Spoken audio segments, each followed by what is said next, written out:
In the winter of 1915, the men aboard the Endurance believed they were sailing toward history.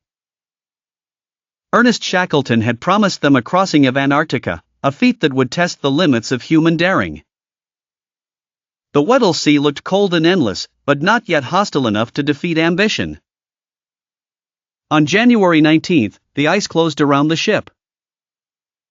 At first, Shackleton treated the frozen trap as a delay rather than a disaster. The Endurance could wait, he told his crew. The winter would pass, the ice would loosen, and the voyage would continue. The men tried to believe him. They played games, repaired gear, watched the sky, and listened to the groan of the frozen sea. But Antarctic ice does not negotiate. The pressure increased week by week. The ship shuddered as if something far larger than weather had taken hold of it. Timbers flexed. Planks complained. Around the hull, the ice rose and shifted like a living wall. By October, the Endurance was no longer a vessel so much as a prisoner.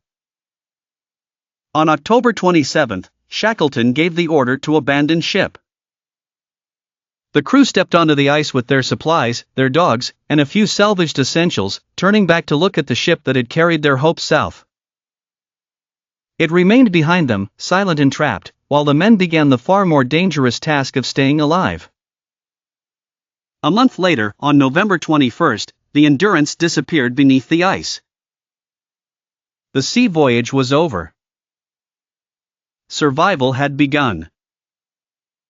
There was no road, no settlement, no rescue waiting over the horizon. The men drifted across a white world that offered nothing but distance and cold.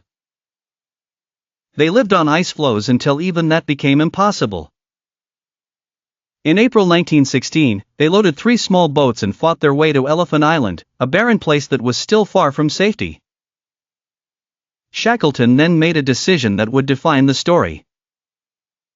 He left 22 men behind and set out in the James Caird with a small crew toward South Georgia, where a whaling station might answer a desperate call for help. The crossing was brutal.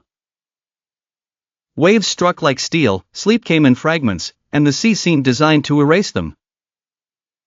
Yet they reached land, and Shackleton immediately began gathering aid. Rescue attempts followed one after another, each delayed by weather and distance.